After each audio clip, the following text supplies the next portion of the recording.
केंद्रीय मंत्रिमंडल के मेरे सहयोगी श्रीमान मनोहर लाल जी, CR पाटिल जी, तोखन साहू जी, राजभूषण जी, अन्य सभी महानुभाव, देवी और सज्जनों, आज पूज्य बापू और लाल बहादुर शास्त्री जी की जन्म जयंती है। मैं मां भारती के सपूतों को श्रद्धापूर्वक नमन करता हूं।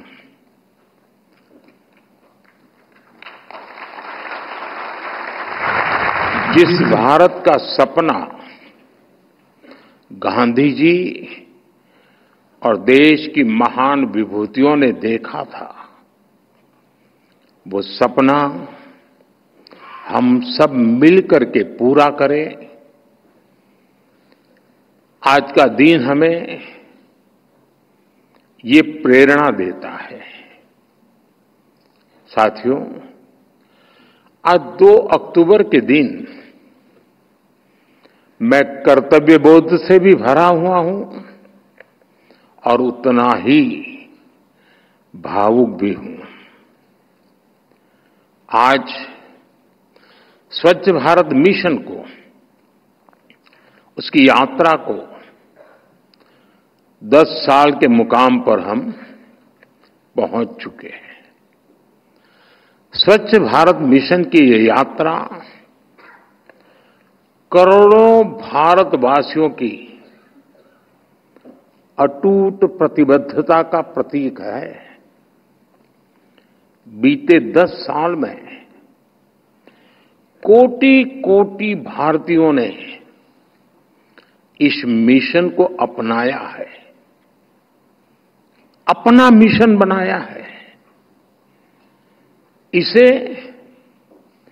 अपने जीवन का हिस्सा बनाया है। मेरे आज के 10 साल की इस यात्रा के पड़ाव पर मैं हर देशवासी, हमारे सफाई मित्र, हमारे धर्मगुरु, हमारे खिलाड़ी, हमारे सेलिब्रिटीज, NGOs, मीडिया के साथी, सभी की सराहना करता हूं, भूरी भूरी प्रशंसा करता हूं।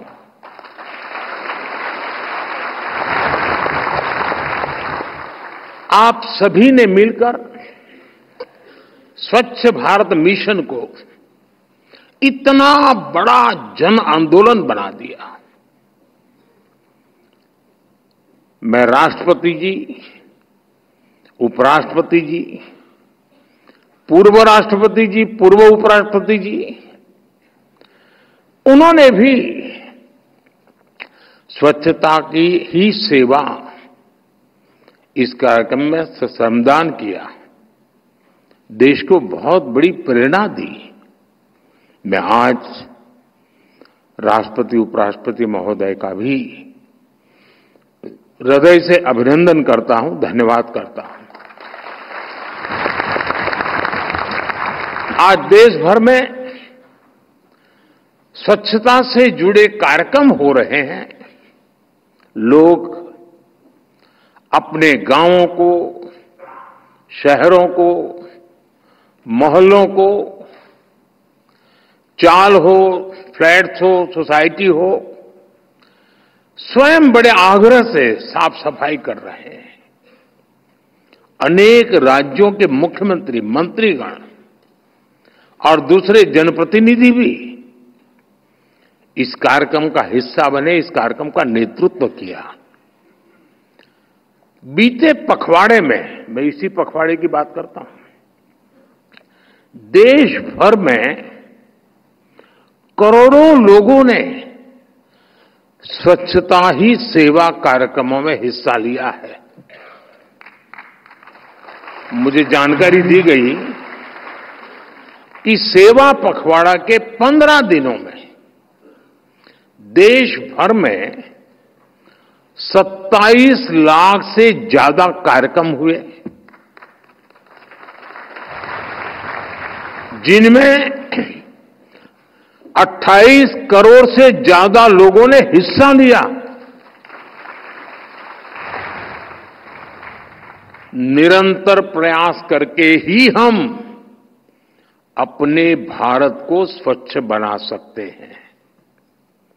मैं सभी का, प्रत्येक भारतीय का हार्दिक आभार व्यक्त करता हूं। साथियों, आज के इस महत्वपूर्ण पड़ाव पर आज स्वच्छता से जुड़े करीब 10,000 करोड़ रुपए के प्रोजेक्ट्स की भी शुरुआत हुई है। मिशन अमृत के तहत देश के अनेक शहरों में वाटर और सीवेज ट्रीटमेंट प्लांट बनाए जाएंगे।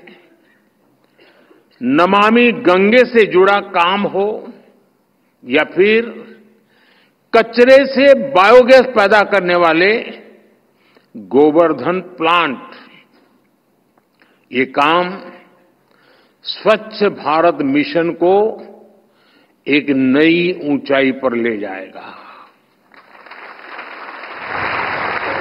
और स्वच्छ भारत मिशन जितना सफल होगा उतना ही हमारा देश ज्यादा चमकेगा।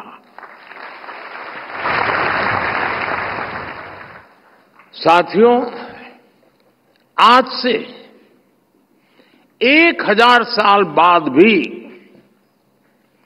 जब 21वीं सदी की भारत का अध्ययन होगा तो उसमें स्वच्छ भारत अभियान को जरूर याद किया जाएगा।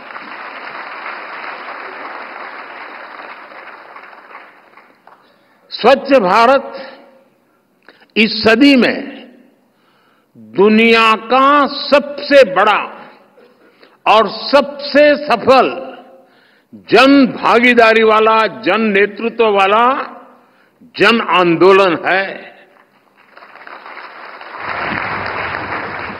इस मिशन ने मुझे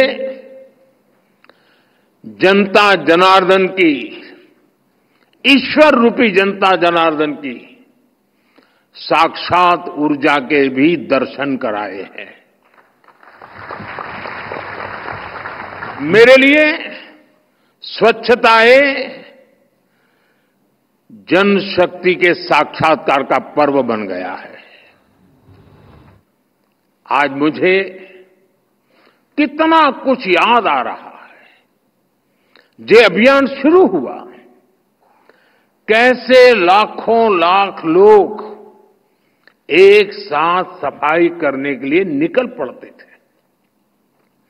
शादी ब्याह से लेकर सार्वजनिक कार्यक्रमों तक हर जगह स्वच्छता का ही संदेश छा गया।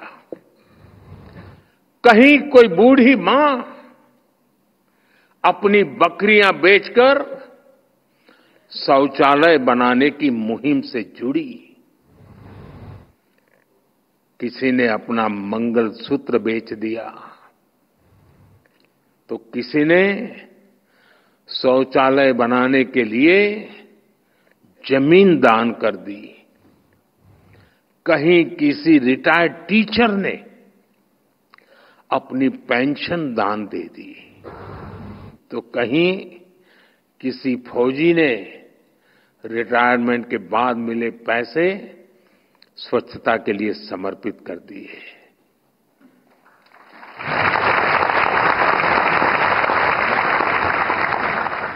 अगर ये दान किसी मंदिर में दिया होता, किसी और समारोह में दिया होता तो शायद अखबारों की हेडलाइन बन जाता और सप्ताह भर उसकी चर्चा होती।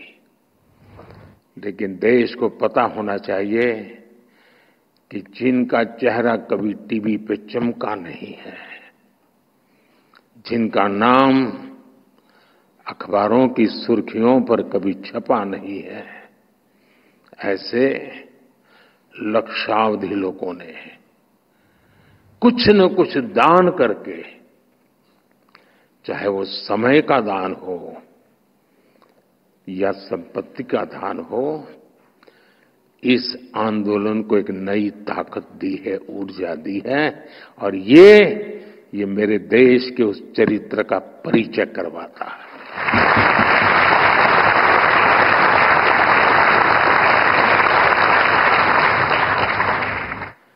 जब मैंने सिंगल यूज प्लास्टिक को छोड़ने की बात की तो करोड़ों लोगों ने जूट के बैग और कपड़े के थैले निकाल करके बाजार में खरीदी करने के लिए जाने की परंपरा शुरू की। और मैं उन लोगों का भी आभारी हूं, वरना मैं सिंगल यूज प्लास्टिक बंद करने की बात करता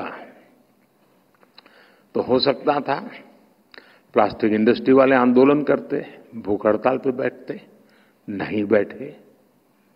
उन्होंने सहयोग किया, आर्थिक नुकसान भोगा। और मैं उन राजनीतिक दलों का भी आभार व्यक्त करता हूं जो भी शायद निकल पड़ते कि देखिए मोदी ने सिंगल यूज प्लास्टिक भर के हजारों लोगों का रोजगार खत्म कर दिया, पता नहीं क्या क्या कर देते। मैं उनको भी आभार मानता हूं कि उनका इस बात पर ध्यान नहीं गया।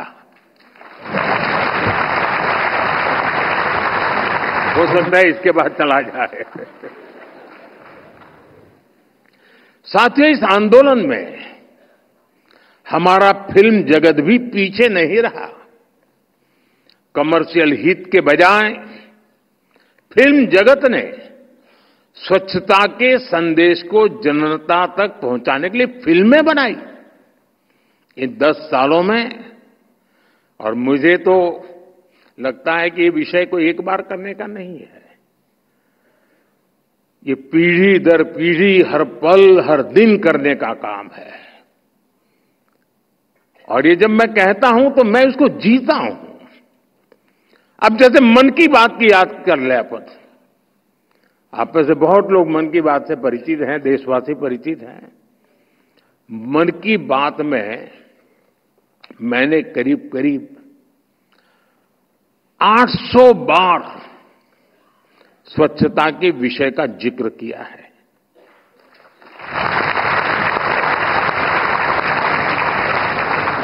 लोग लाखों की संख्या में चिट्ठियां भेजते हैं, लोग स्वच्छता के प्रयासों को सामने लाते रहे। साथियों, आज जब मैं देश और देशवासियों की इस उपलब्धियों को देख रहा हूं तो मन में ये सवाल भी आ रहा है कि जो आज हो रहा है वो पहले क्यों नहीं हुआ।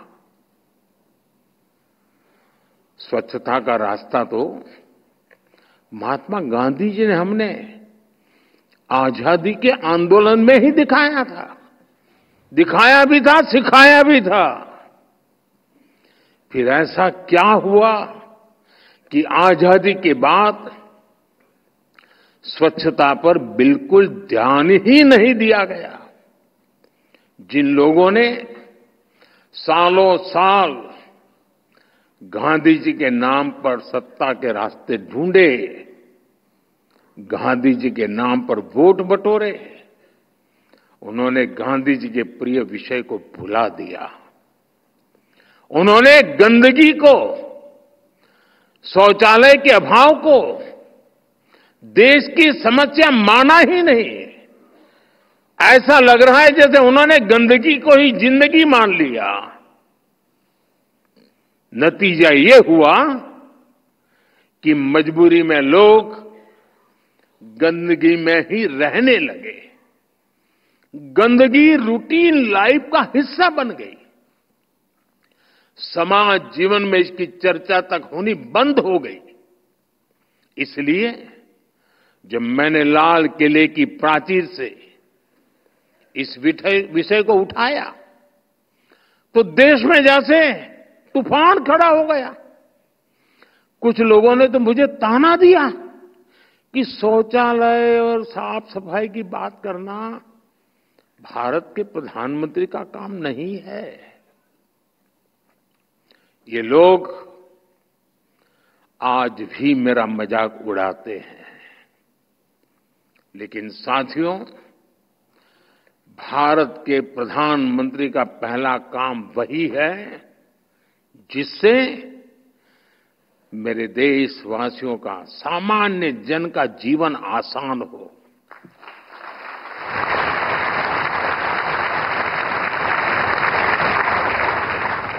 मैं भी अपना दायित्व समझकर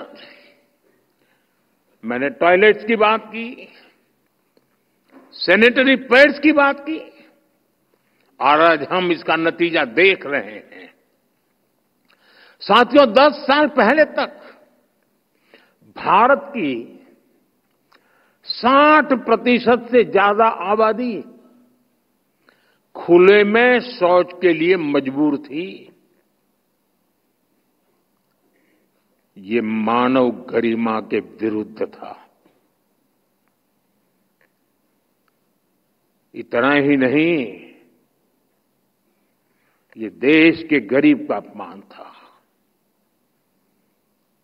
दलितों का, आदिवासियों का, पिछड़ों का, इनका अपमान था।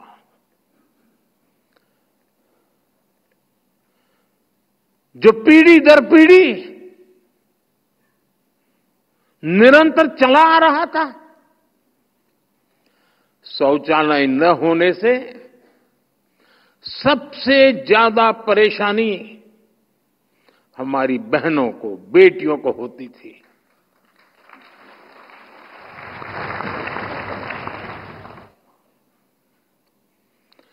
दर्द और पीड़ा सहन करने के अलावा उनके पास कोई विकल्प नहीं था। अगर शौचालय जाना है तो अंधेरे का इंतजार करती थी, दिन भर परेशानी झेलती थी और रात में बाहर जाती थी। तो उनकी सुरक्षा से जुड़े गंभीर खतरे होते थे। या तो सुबह सूर्योदय के पहले जाना पड़ता था, ठंड हो, वर्षा हो,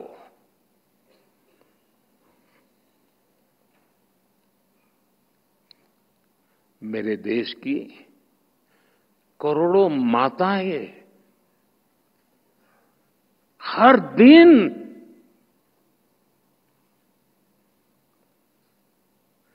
इस मुसीबत से गुजरती थी।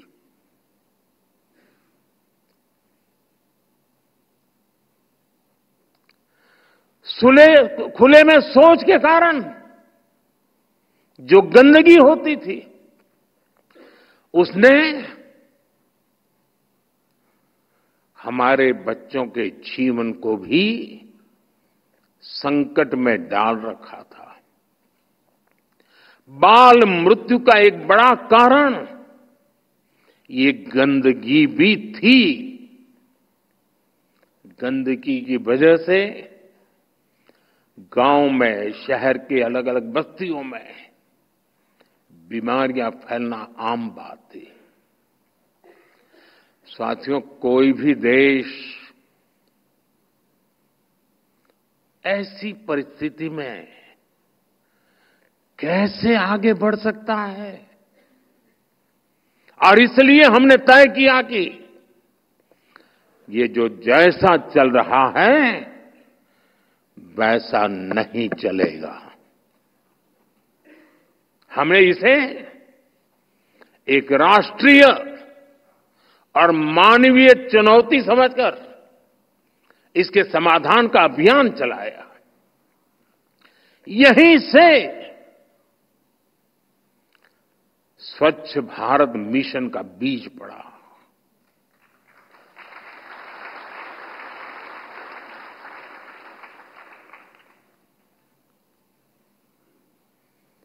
ये कार्यक्रम, ये मिशन, ये आंदोलन, ये अभियान, ये जन जागरण का प्रयास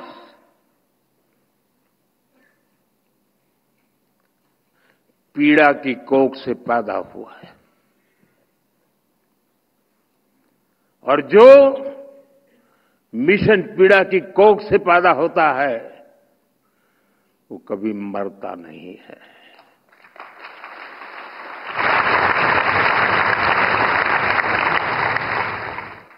और देखते ही देखते करोड़ों भारतीयों ने कमाल करके दिखाया। देश में 12 करोड़ से अधिक टॉयलेट्स बनाए गए। टॉयलेट कवरेज का दायरा जो 40% से भी कम था, वो 100% पहुंच गया। साथियों, स्वच्छ भारत मिशन से देश के आम जन के जीवन पर जो प्रभाव पड़ा है, वो अनमोल है। हाल में एक प्रसिद्ध अंतर्राष्ट्रीय जर्नल की स्टडी आई है। इस स्टडी को international food policy research institute, Washington, USA, university of California और ओहायो स्टेट यूनिवर्सिटी के वैज्ञानिकों ने मिलकर के स्टडी किया है। इसमें सामने आया है कि स्वच्छ भारत मिशन से हर वर्ष 60 से 70 हजार बच्चों का जीवन बच रहा है।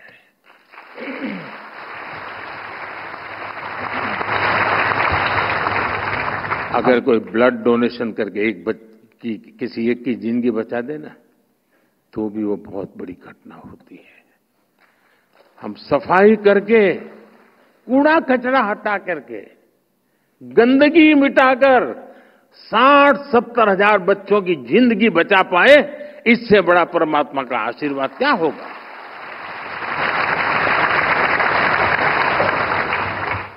WHO के मुताबिक 2014 और 2019 के बीच 3 लाख जीवन बचे हैं, जो डायरिया के कारण हम खो देते थे।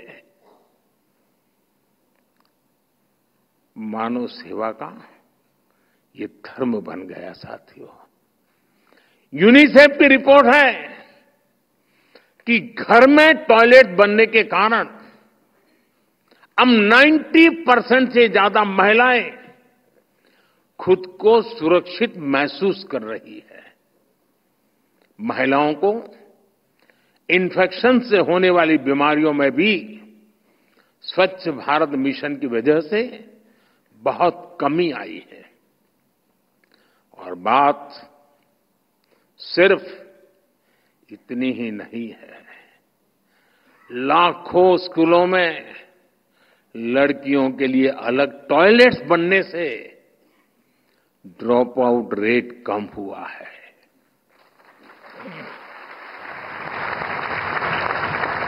यूनिसेफ की एक और स्टडी है। इसके मुताबिक साफ सफाई के कारण गांव के परिवार के हर साल औसतन 50,000 रुपये बच रहे हैं। पहले आए दिन होने वाली बीमारियों के कारण ये पैसे इलाज पर खर्च होते थे, या तो काम धंधा न करने के कारण आय खत्म हो जाती थी, बीमारी में जा नहीं पाते थे। साथियों, स्वच्छता पर बल देने से बच्चों का जीवन कैसे बचता है, मैं इसका एक और उदाहरण देता हूं। कुछ साल पहले तक मीडिया में लगातार ये ब्रेकिंग न्यूज चलती थी कि गोरखपुर में दिमागी बुखार से, उस पूरे इलाके में दिमागी बुखार से सैकड़ों बच्चों की मौत, ये खबरें हुआ करती थी। लेकिन अब गंदगी जाने से, स्वच्छता आने से ये खबरें भी चली गई। गंद के साथ क्या क्या जाता है, ये देखिए।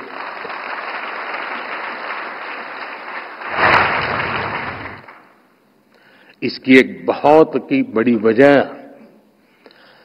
स्वच्छ भारत मिशन से आई जन जागृति, ये साफ सफाई है। साथियों, स्वच्छता की प्रतिष्ठा बढ़ने से देश में एक बहुत बड़ा मनोवैज्ञानिक परिवर्तन भी हुआ है। आज मैं इसकी चर्चा भी आवश्यक समझता हूं। पहले साफ सफाई के काम से जुड़े लोगों को किस नजर से देखा जाता था, हम सब जानते हैं। एक बहुत बड़ा वर्ग था जो गंदगी करना अपना अधिकार मानता था और कोई आकर के स्वच्छता करे जो उसकी जिम्मेवारी मान करके अपने आप को बड़े अहंकार में जीते थे। उनके सम्मान को भी चोट पहुंचाते थे। लेकिन जब हम सब स्वच्छता करने लग गए तो उसको भी लगने लगा कि मैं जो करता हूं वो भी बड़ा काम करता हूं और ये भी अब मेरे साथ जुड़ रहे हैं। बहुत बड़ा मनोवैज्ञानिक परिवर्तन। और स्वच्छ भारत मिशन ने ये बहुत बड़ा मनोवैज्ञानिक परिवर्तन कर करके सामान्य परिवार, साफ सफाई करने वालों को मान सम्मान मिला, उनको गर्व को महसूस कराया और वो आज अपने आप को सम्मान के साथ हमें देख रहा है। गर्व इस बात का कि वो भी अब मानने लगा है कि वो सिर्फ पेट भरने के लिए करता है, इतना ही नहीं है, वो इस राष्ट्र को चमकाने के लिए भी ये कड़ी मेहनत कर रहा है। यानी स्वच्छ भारत अभियान ने लाखों सफाई मित्रों को गौरव दिलाया है। हमारी सरकार सफाई मित्रों की जीवन की सुरक्षा और उन्हें गरिमापूर्ण जीवन देने के लिए प्रतिबद्ध है। हमारा यह भी प्रयास है कि सेप्टिक टैंक्स में मैन्युअल एंट्री से जो संकट आते हैं उनको दूर किया जाए। इसके लिए सरकार प्राइवेट सेक्टर और जनता के साथ मिलकर काम कर रही है। कई नए नए स्टार्टअप आ रहे हैं, नई नई टेक्नोलॉजी लेके आ रहे हैं। साथियों, स्वच्छ भारत अभियान सिर्फ साफ सफाई का ही प्रोग्राम है, इतना भर नहीं है। इसका दायरा व्यापक रूप से बढ़ रहा है।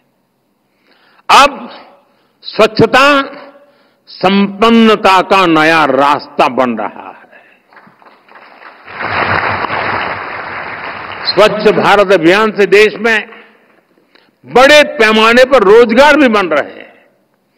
बीते सालों में करोड़ों टॉयलेट बनने से अनेक सेक्टर्स को फायदा हुआ। वहां लोगों को नौकरियां मिली। गांवों में राजमिस्त्री, प्लंबर, लेबर, ऐसे अनेक साथियों को नए अवसर मिले। यूनिसेफ का अनुमान है कि करीब करीब 1.25 करोड़ लोगों को इस मिशन की वजह से कुछ न कुछ आर्थिक लाभ हुआ, कुछ न कुछ काम मिला है। विशेष रूप से महिला राजमिस्त्रियों की एक नई पीढ़ी इस अभियान की देन है। पहले महिला राजमिस्त्री कभी नाम नहीं सुना था। इन दिनों महिला राजमिस्त्री आपको काम करती नजर आ रही है। अब क्लीन टैक्स से और बेहतर नौकरियां, बेहतर अवसर हमारे नौजवानों को मिलने लगे हैं। आज क्लीन टैक्स से जुड़े करीब 5,000 स्टार्टअप्स रजिस्टर्ड हैं।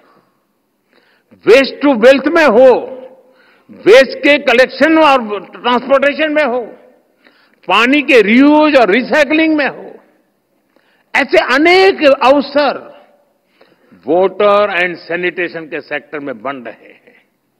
एक अनुमान है कि इस दशक के अंत तक इस सेक्टर में 65 लाख नई जॉब्स बनेगी और इसमें निश्चित तौर पर स्वच्छ भारत मिशन की बहुत बड़ी भूमिका होगी। साथियों, स्वच्छ भारत मिशन ने सर्कुलर इकोनॉमी को भी नई गति दी है। घर से निकले कचरे आज कंपोस्ट, बायोगैस, बिजली और रोड पर बिछाने के लिए चारकोल जैसा सामान बना रहे हैं। आज गोवर्धन योजना गांव और शहरों में बड़ा परिवर्तन ला रही है। इस योजना के तहत गांवों में सैकड़ों बायोगैस प्लांट लगाए जा रहे हैं। जो पशुपालन करते हैं किसान, कभी कभी उनके लिए जो पशु वृद्ध हो जाता है उसको संभालना एक बहुत बड़ी आर्थिक बोझ बन जाता है। अब गोवर्धन योजना के कारण वो पशु जो दूध भी नहीं देता है या खेत में काम भी नहीं कर सकता है, वो भी कमाई का साधन बन सके, ऐसी संभावनाएं इस गोवर्धन योजना में है। इसके अलावा देश में सैकड़ों सीबीजी प्लांट भी लगाए जा चुके हैं। आज ही कई नए प्लांट्स का लोकार्पण हुआ है, नए प्लांट्स का शिलान्यास किया गया है। साथियों, तेजी से बदलते हुए इस समय में आज हमें स्वच्छता से जुड़ी चुनौतियों को भी समझना जानना जरूरी है। जैसे जैसे हमारी इकोनॉमी बढ़ेगी, शहरीकरण बढ़ेगा, वेस्ट जनरेशन की संभावनाएं भी बढ़ेगी। कूड़ा कचरा ज्यादा निकलेगा और आजकल जो इकोनॉमी का एक मॉडल है यूज एंड थ्रो, वो भी एक कारण बनने वाला है। नए नए प्रकार के कूड़े कचरे आने वाले, इलेक्ट्रॉनिक वेस्ट आने वाला है। इसलिए हमें फ्यूचर की अपनी स्ट्रेटेजी को और बेहतर करना है। हमें आने वाले समय में कंस्ट्रक्शन में ऐसी टेक्नोलॉजी डेवलप करनी होगी जिससे रिसाइकल के लिए सामान का ज्यादा उपयोग हो सके। हमारी जो कॉलोनियां हैं, हमारे जो हाउसिंग है, कॉम्प्लेक्सेस है, उनको हमें ऐसे डिजाइन करना होगा कि कम से कम जीरो की तरफ हम कैसे पहुंचे। हम जीरो कर पाए तो बहुत अच्छी बात है, लेकिन कम से कम अंतर बचे जीरो से। हमारा प्रयास होना चाहिए कि पानी का दुरुपयोग ना हो और वेस्ट पानी को ट्रीट करके इस्तेमाल करने के तरीके सहज बनने चाहिए। हमारे सामने नमामि गंगे अभियान का एक मॉडल है। इसके कारण आज गंगा जी कहीं अधिक साफ हुई है। अमृत मिशन और अमृत सरोवर अभियान से भी एक बहुत बड़ा परिवर्तन आ रहा है। ये सरकार और जनभागीदारी से परिवर्तन लाने के बहुत बड़े मॉडल है। लेकिन मैं मानता हूं सिर्फ इतना ही काफी नहीं है। वाटर कंजर्वेशन, वाटर ट्रीटमेंट और नदियों की साफ सफाई के लिए भी हमें निरंतर नई टेक्नोलॉजी पर निवेश करना है। हम सब जानते हैं कि स्वच्छता का कितना बड़ा संबंध टूरिज्म से है और इसलिए अपने पर्यटक स्थलों, अपने आस्था के पवित्र स्थानों, हमारी धरोहरों को भी हमें साफ सुथरा रखना है। साथियों, हमने स्वच्छता को लेकर इन 10 वर्षों में बहुत कुछ किया है, बहुत कुछ पाया है। लेकिन जैसे गंदगी करना ये रोज का काम है, वैसे स्वच्छता करना भी रोज का ही काम होना ही चाहिए।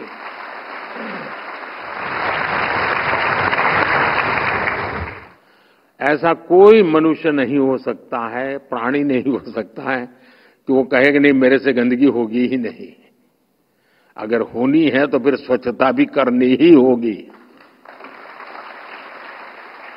और एक दिन एक पल नहीं, एक पीढ़ी नहीं, हर पीढ़ी को करनी होगी। युगों युगों तक करने वाला काम है। आज जब हर देशवासी स्वच्छता को अपना दायित्व समझता है, कर्तव्य समझता है, तो साथियों मेरा इस देशवासियों पर इतना भरोसा है कि परिवर्तन सुनिश्चित है। देश का चमकना ये सुनिश्चित है। स्वच्छता का मिशन एक दिन का नहीं, ये पूरे जीवन का संस्कार है। हमें इसे पीढ़ी दर पीढ़ी आगे बढ़ाना है। स्वच्छता हर नागरिक की सहज प्रवृत्ति होनी चाहिए। यह हमें हर रोज करना चाहिए। गंदगी के प्रति हमारे भीतर एक नफरत पैदा होनी चाहिए। हम गंदगी को टॉलरेट न करें, देख न पाए, ये स्वभाव हमने विकसित करना चाहिए। गंदगी के प्रति नफरत ही हमें स्वच्छता के लिए मजबूर कर सकती है और मजबूत भी कर सकती है।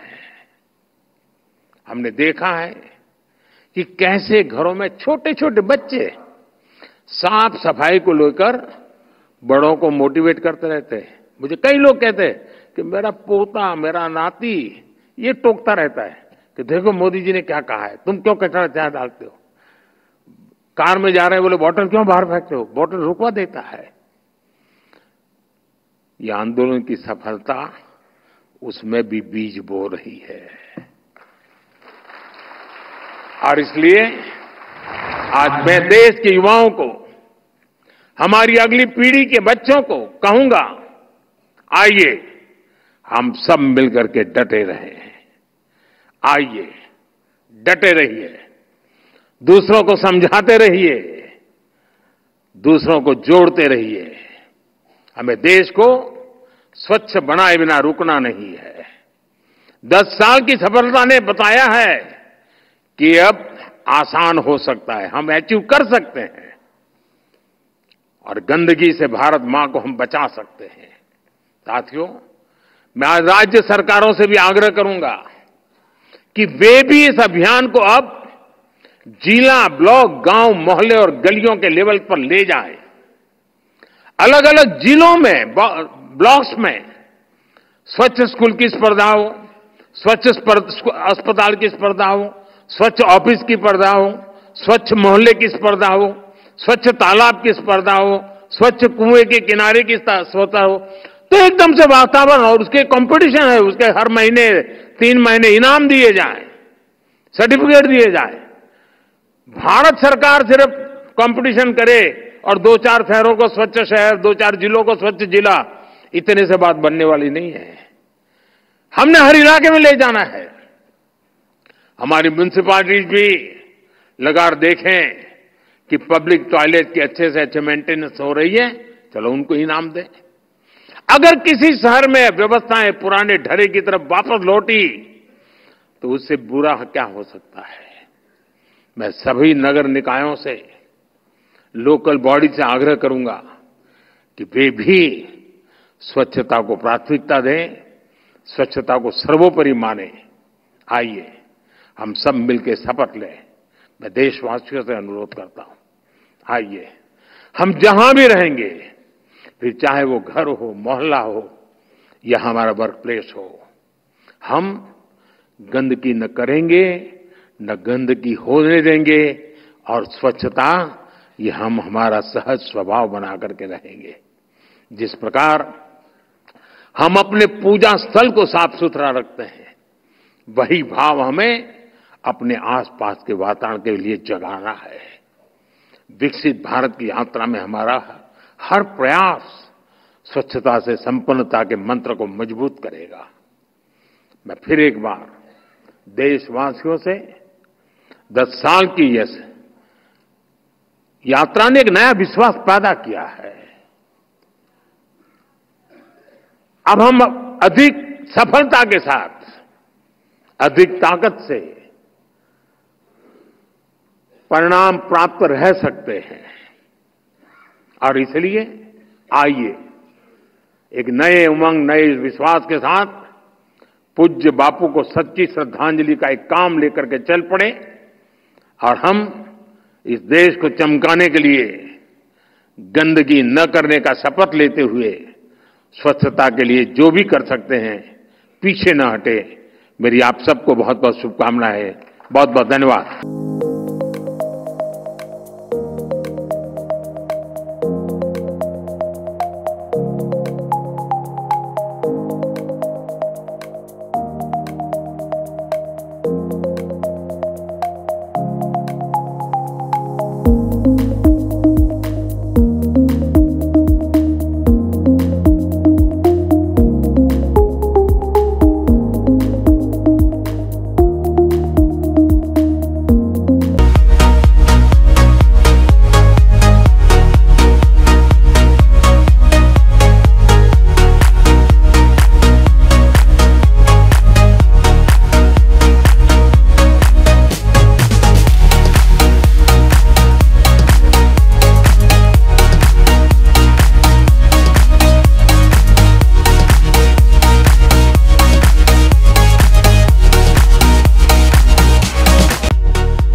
दयाल गजाधारी ज्वेलर्स, जो है पिछले 75 सालों से आप सभी का भरोसा, आपकी खुशियों के साथ।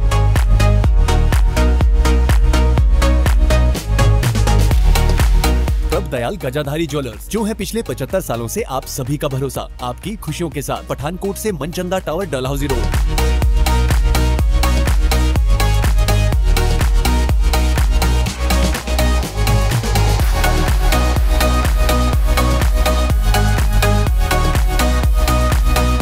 कहीं सुना है रिटेल की दुकान पर होलसेल का दाम? जी हाँ, नव्या लेकर आया है डिजाइनर सूट्स, कुर्तीज और फैब्रिक्स। सबसे सस्ता, सबसे अच्छा। Defence road, Mamun, Pathankot. Contact 9614196141।